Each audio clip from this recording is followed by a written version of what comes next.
Okay student, तो आपके exam का एक बहुत इंपॉर्टेंट क्वेश्चन है और ये कई बार रिपीट किया गया है जैक बोर्ड में, साथ ही साथ सीबीएसई बोर्ड में भी। आप उस पर फोकस करेंगे। क्वेश्चन है कि state the differences between addition polymer and condensation polymer. इसी क्वेश्चन का दूसरा फॉर्म है state the differences between chain growth polymer and step growth polymer. दोनों का आंसर एक ही होगा। अब दोनों में क्या डिफरेंसेस है ये तो आप समझ ही गए होंगे, बट फिर भी मैं एक बार रिकॉल करवा देता हूं, दोबारा से बता देता हूं। देखिए, लेफ्ट हैंड साइड में मैं एडिशन पॉलीमर लिखा हूं और राइट हैंड साइड में मैं कंडेंसेशन पॉलीमर लिखा हूं। आप ध्यान से सुनिएगा और नोट्स में पढ़ लीजिएगा। कोई पॉइंट्स अगर नोट्स में नहीं लिखा हुआ होगा तो अपने से आप ऐड कर लीजिएगा।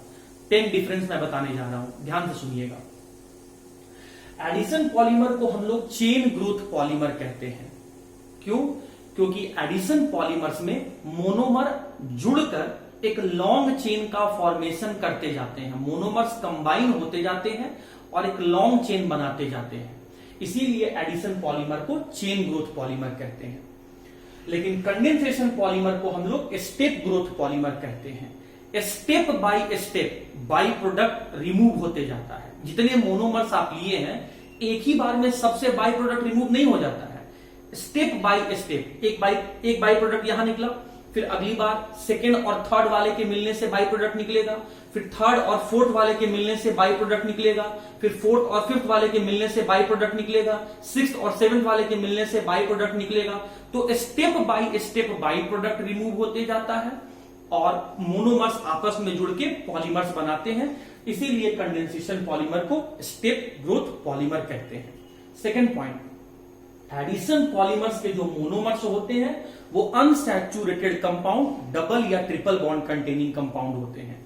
लेकिन कंडेंसेशन पॉलीमर्स के जो मोनोमर्स होते हैं उसमें by functional group, 2 functional group present होता है।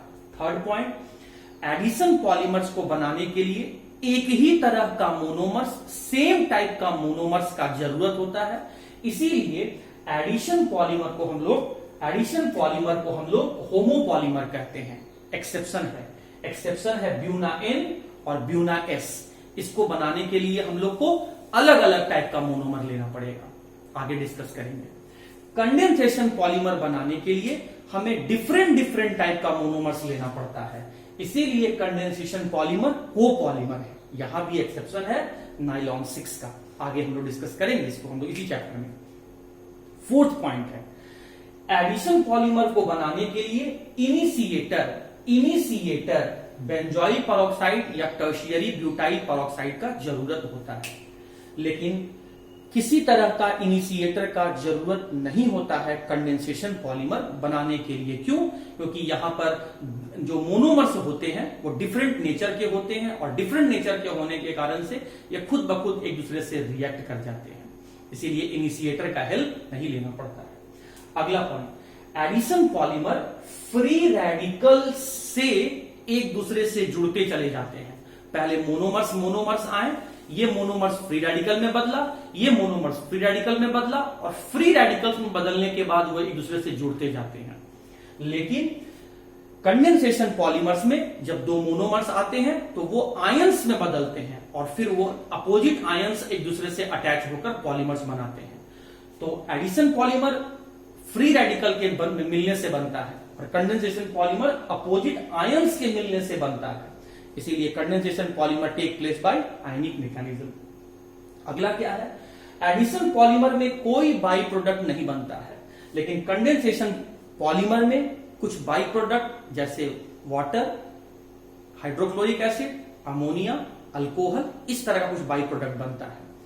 एडिशन पॉलीमर में बाई प्रोडक्ट नहीं बनने के कारण से, जो नीचे लिखा हुआ ध्यान सुनिएगा, एडिशन पॉलीमर में बाई प्रोडक्ट नहीं बनने के कारण से एडिशन पॉलीमर का जो मॉलिक्यूलर वेट या फिर इंपेरिकल फॉर्मूला होता है वो अपने मोनोमर के मॉलिक्यूलर वेट या इंपेरिकल फॉर्मूला के जैसा ही होता है।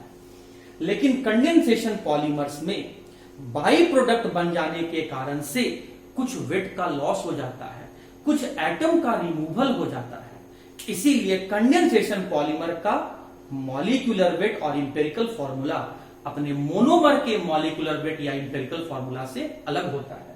ये 8 पॉइंट था। अब नीचे से दिख नहीं रहा होगा, मैं बोल के बताया था आपको। 9 पॉइंट सुनिएगा। एडिशन पॉलीमर का फंक्शनैलिटी 1 होता है, कंडेंसेशन पॉलीमर का फंक्शनैलिटी 2 होता है।